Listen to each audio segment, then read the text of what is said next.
Okay.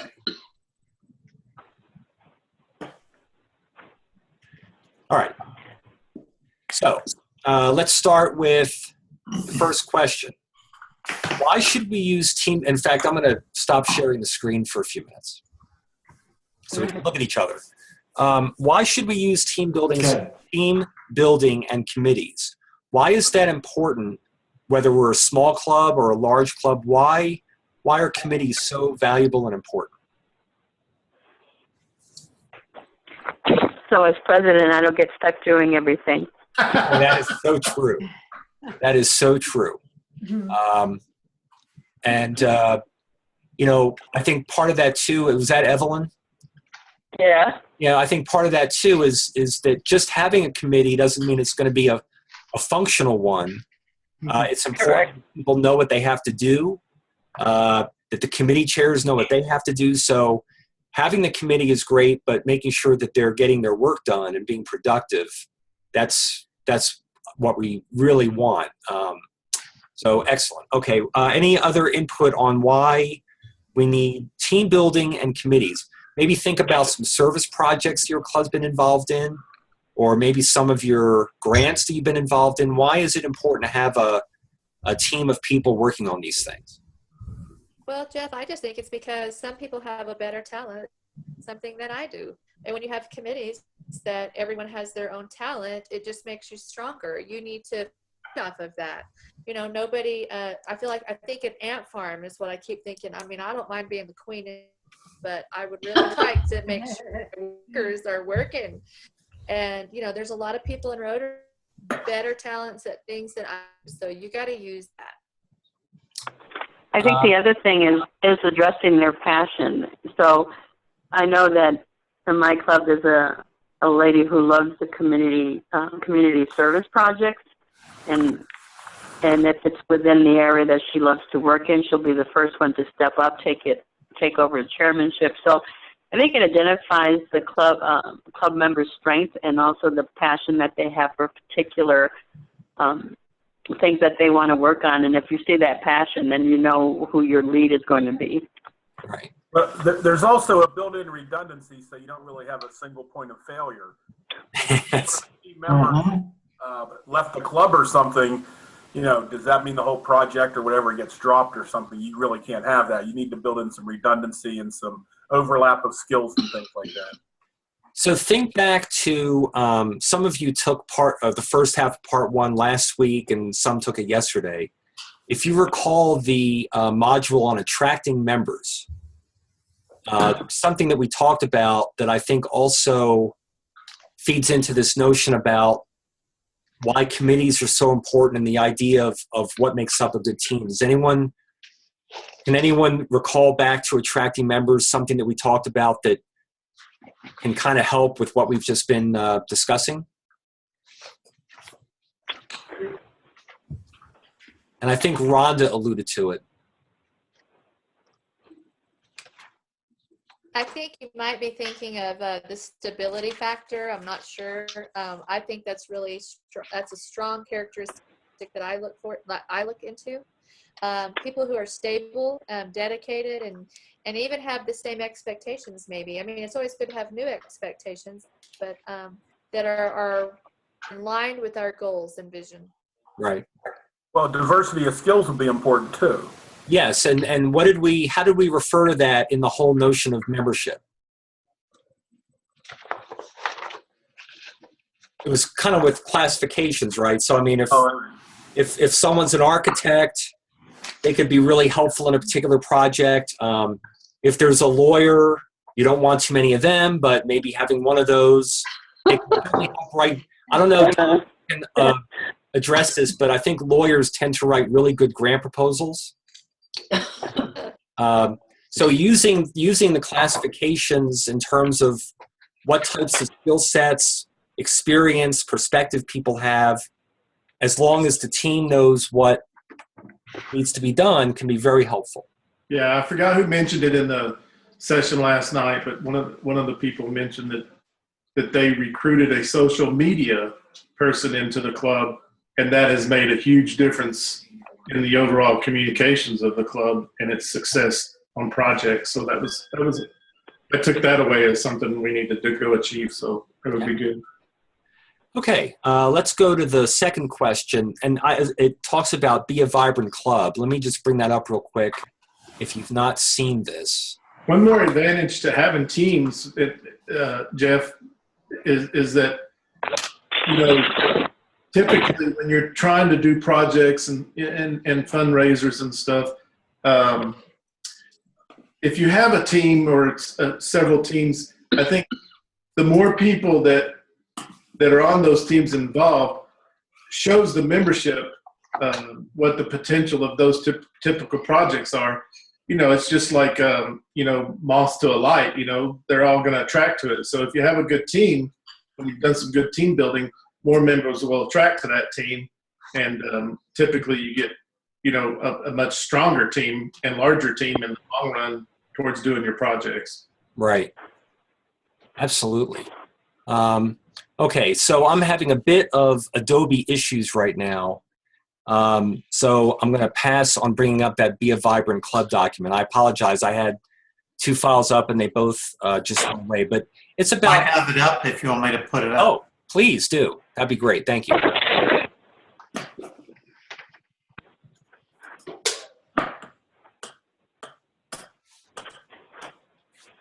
Yeah, I like this document because it's only 8 pages or so, and it's got a lot of pictures. So I like that. But it's the kind of thing, you know, if you're a president-elect or if you're an assistant governor and you're trying to get kind of a high-level view of what makes a vibrant club, this is a wonderful document. So you can download it from Rotary.org, but I think it's really fantastic. And it's a quick read, but there's a lot of really good insight in this.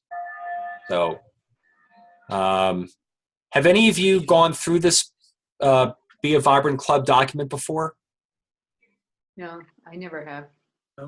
Yeah, it's great. Another one of those hidden gems on Rotary.org that not a lot of people know about. So, at some point, please take a look at it, and I think you'll find it quite helpful. Jesse, thank you.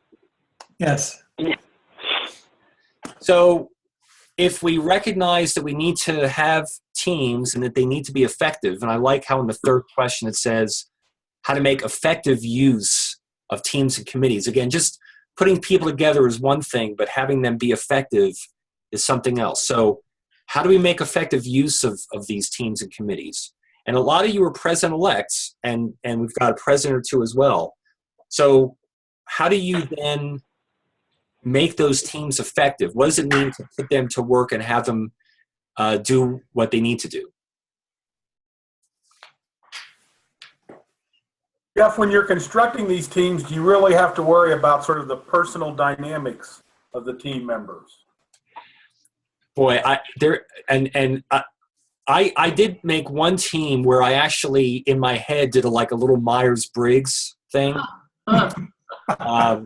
Because there were a lot of extroverts and a lot of high assertive people. And I thought, geez, a bunch of assertive people are not going to get anything done because they're going to keep yelling at each other and asserting themselves. So I do think that personality profile kind of things does help in kind of team dynamics, especially if it's a fairly large group, maybe 8, 9 people. Typically, someone is going to step up. You know, if you have a committee chair, that chair is going to at least lead the committee. Hopefully. But in some cases, you form a team and there's not, let's say, a set leader, and someone just kind of steps in and fills that role and says, okay, we need to get these things done. And so, yeah, I think the personality dynamics really are something to consider in terms of effective teams. I never did that Myers-Briggs. I just thought about it and then laughed. But what else? Deb, so you're president this year. What's your sense about team effectiveness and making sure that the team is on track and that they stay focused and all of that? What's your experience? Deb? Okay. Hold on, I just lost you. So because you're a president this year, maybe you can share an anecdote without naming names, perhaps, about kind of the effectiveness of teams and kind of how to make sure that they stay focused and all of that. Any personal anecdotes? You know, I don't think really one method works. I've got Mark here with me, so I can't say too much. But I think, honestly, I can say that this year I feel that what I'm finding that works right now as far as a team is I have a very good working relationship with Mark, who is our president-elect, and our secretary. We are a dynamic team, and we are strong with communicating with one another. So I think, like you said, how can we make effective use of teams and committees? I think it's the communication and really just keeping everyone's in the loop of what's going on. Yep. So there's really no right or wrong answer to that one. But you can usually tell if you're kind of watching teams if they seem to be effective or not. Oh, yeah. Right. So, and if they're not being effective, perhaps you can give them some guidance or kind of help them along. Some teams are just really effective and they just need to just leave them be, let them do their job. Right. There are some, and that takes a little bit of time. Definitely noticing that it takes time for people to get up to that level, and some are already there. And I'll add to that, since we're just about, like I said the other night, joined at the hip, Deborah and I. But we've had some challenges this year with certain little small projects with our teams, and again, I think it falls back to having a good, strong leader, and Deborah is that. And so when we've had our little challenges with our team not quite moving along, then she steps in as a leader, or I step in to help her as a leader to kind of push the team along, or maybe even get somewhat involved with that team personally to kind of just be a cattle prod to the team leader and kind of get things moving along. So I know on several projects that we've had, things have kind of started off really slow, and then they're starting to progress really well. And that's a result of Deborah, stepping in and saying, "Okay, guys, I've got this team. Let's get some things done." And so it all falls back, I think, to the leader of that team and the overall leader of the club to kind of push things along and get things achieved. So let's talk for a minute before we do our coat of arms exercise. Let's talk about committee chairs. So in your experience, either having served on a committee or being committee chair or being president or president-elect, what do you think about when you make decisions about who should be chairing committees? What are you looking for in terms of those people? Because obviously they have very important roles. So what do you think about in terms of people who are going to be either leading teams or chairing? Did you get in the field yet? Energy and excitement towards the project. Absolutely. Especially if the team is not intimately excited about it, the chair has to be, right? Exactly. Right. What we found is that as far as teams and project leaders, we're a small club, so we really don't have too many people to assign to different teams. But what is working very good for us is assigning the project leader, someone who really likes to be in charge of that project, and then let that person draw from the rest of the members the resources, and that's working for us a lot. We have a couple of the projects, and people are just signing in to get involved in those because of a good leader that we have in each one of those projects. Absolutely. Great. Anyone else? I think it's, I'm sorry? I would say it's, the person that has a willingness to serve. In some cases, you may not have people that are willing to step up and serve in these roles. And that's been our case, is we've really had to fill some gaps. So we really, even if it's not their strength, then we hope that we can lead them in that with the help of Rotary to train them to be the best that they can in that role. That's great.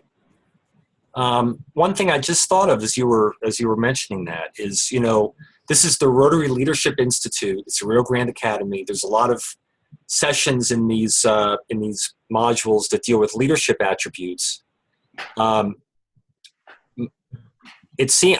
personal experience is that committee chairs also have to be very effective managers.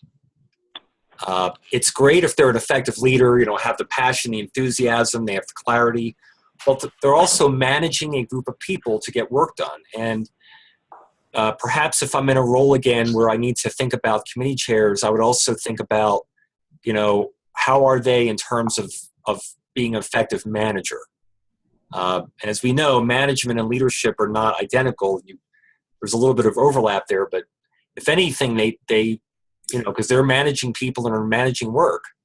Or Jeff, sometimes pair them with someone who is a good manager who could help them.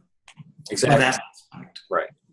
Because without that skill, sometimes teams will drift or their deadlines will slip and things just kind of happen. So, okay, we want to spend a good amount of time on this exercise. This is I think is one of the more fun parts of RLI. So what we're going to do is we're going to break you into 3 groups. One group is going to stay in the main room. 2 groups are going to go off. You're going to work on this coat of arms exercise. It's insert TB2. Real quickly, the goal is going to be to develop a coat of arms that reflect, let's say, a hypothetical Rotary Club that your group is going to be chartering or forming. So you're going to be using this template to come up with that, and facilitators are going to draw and you're going to give them input. Okay, so we're going to give you 15 minutes. So we're going to reconvene at 7:37. So I'll do a little reminder, but no later than 7:37. Okay, so let's go ahead and start the sessions.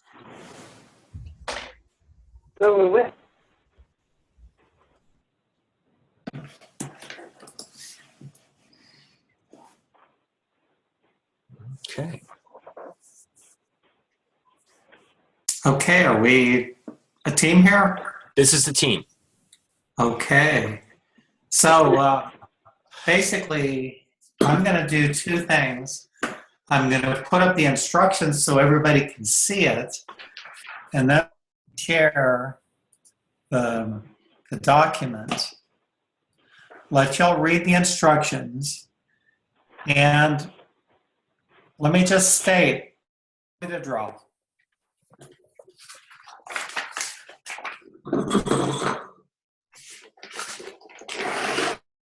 Bill? Well, we do a lot of fundraising to produce scholarships, so I'm not quite sure what you mean. I'm thinking about the education part. That'd be service, right? What are our avenues of service? Maybe we got club service. How about they? Can add this or not, but maybe next to the book for like either an iPad, an iPhone, or something that goes with the new generation along with the book. You're right. A book is kind of outdated. Yeah, okay. But it's good symbology, but you're right.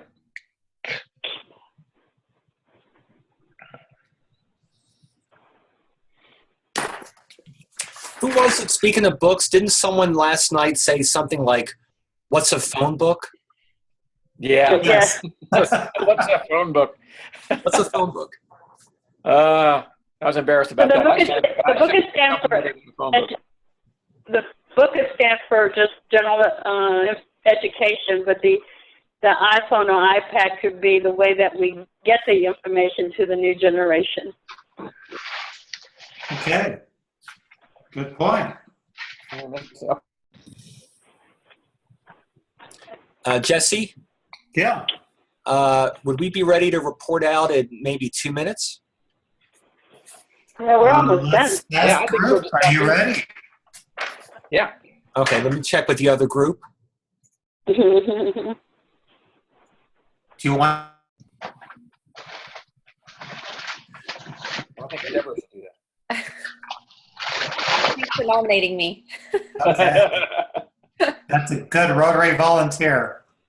So we're going to Oh, no. reconvene in about 30 seconds, folks, okay?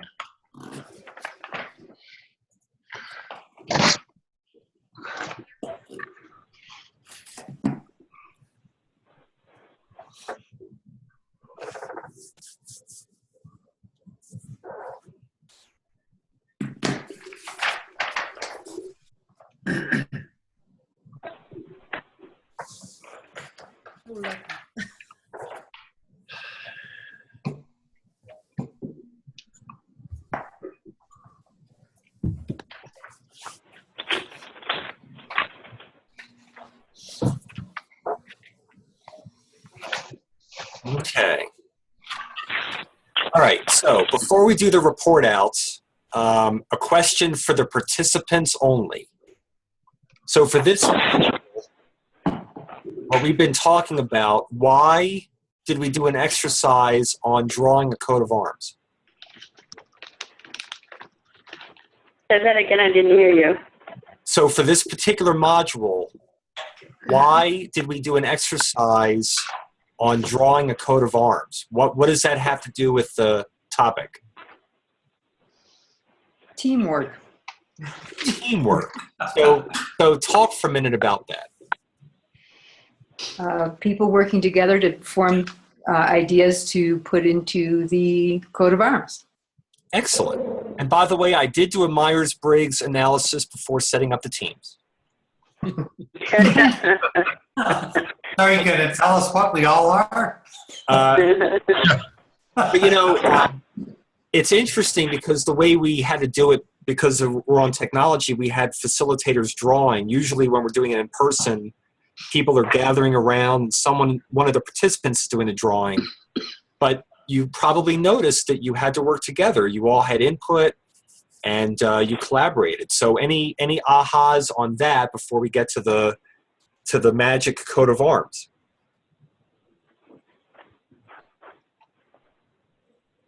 I'd like to hear from Adolfo because he asked your question. Good. Well, I did ask that exact question because I was wondering what we were trying to accomplish, and I was given an answer which I thought was, I don't want to say anything bad. It was okay. I think the comment was that, okay, he's going to buy in and play along with us, and that's probably true. In my reaction is we were just analyzing what we do as a club, and we were trying to do it graphically, maybe because some people communicate graphically better than some people that communicate orally. I don't know, but that's what we accomplished, and I think we did a good job at it. I would say so. And I would also say, going back to the topic of club communication, and also topics from the first half, is that you also had to listen to what the other members of the team were saying. That is, you were all working together, but it wasn't one person just dominating. You were all listening to each other and grasping their ideas as well. So, all right. With that being said, let's do the show. Let's do the dog and pony show. Who wants to start? We'll start. Okay, so Deb, and that would be so. Okay, so can everyone see Jesse's view? No.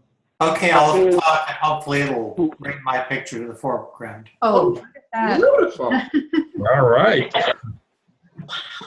Okay, so I'll talk about it a little bit. What we decided was that I promise it's a rotary wheel in the center. I promise. The rotary wheel should be the center of focus. And then around it, we would have the avenues of service. So in the top right-hand corner, we have the youth service. And what we're doing is we're recognizing there that we have the book is symbolic of education. And then that's also an iPhone, I believe. Yes. So that's how we are engaging with our youth. And my team can interject if I'm kind of wrong here. And then in the left-hand corner, that is our community service. And we have different colors on the faces, I believe, to signify diversity. I know none of And there is green for Roswell aliens. There is. And then if you can go up a little bit, Jesse, so I can see the bottom. Okay. And then we have, in the other corner, we have, that is a globe with hands hugging the globe for our international services. And in the other corner, we talked about vocational services as the last aspect, and it's kind of hard to put vocational into a drawing, so we just drew some buildings. Perfect. Excellent. Let's give them a round of applause. That was great. And we'll delegate this to Leo to finish his graphic. Yeah. Yeah, and we just wanted you to know that the smoke coming out of the smokestack is not smoke, it's steam. It's going to be environmentally friendly. Okay, great job. Who would like to go next? I'll put mine up, but I feel terrible coming after Jesse's fine artwork. But I don't. Can you see it? Mm-hmm. Yes. Okay. So Can't see the bottom. who's gonna? Adolfo. Adolfo. Yeah, okay. Adolfo. That's good. The center again is a rotary wheel, and the hands there are everybody working together to accomplish what Rotary's goals and objectives are. The top left corner, I'm sure everybody's seeing it the same way I am. 3 people holding hands together, and that was supposed to represent fellowship, the club service projects that we do together, the speakers that we do together. That was just a fellowship, the speakers and the projects together. On the right, and we tried to put it based on what was important. The fellowship and speakers and community projects we felt were important, so we put that on the top left. On the top right, it was education and literacy, another thing that we thought was important. On the bottom right, we put a world, and that was because of international, and we put international a little bit lower. We put polio there, but that's a global project and not necessarily something that we as individual clubs or the clubs we were talking to spend a lot of time or a lot of effort other than maybe making financial contributions to the international focus. We do have a little bit of international projects that and supporting the foundation all falls under there. And the one on the left, that was last, and somebody put that up there for, I think it was global peace. I think I'm a little weak on explaining that one if somebody wants to jump in. That one. Peace and Yes, conflict. grew up in the 60s and 70s.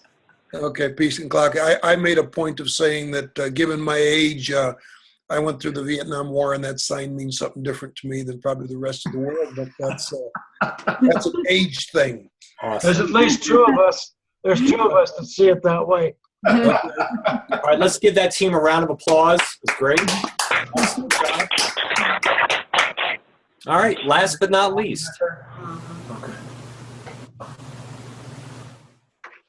Cheryl, you're on mute. Okay, go ahead. Okay. Well, we have a brilliant team member who listened to all of us. And William, would you like to show our coat of arms, please? Okay. Is it Cheryl? Oh, What is this? You can talk about it too, William. Talk to us about it. Oh, okay. Well, as you can see there in the center, there's the Rotary logo, the teeth combining together, forming a team. In the upper left, you've got friendship. In the upper right, you've got peace. My parents are Vietnam veterans, so I avoided that other peace symbol as well. Let's see. Then at the bottom, again, working together, and got some feedback, and we have both genders there. So yeah, that's anyone want to talk more in depth about any of it?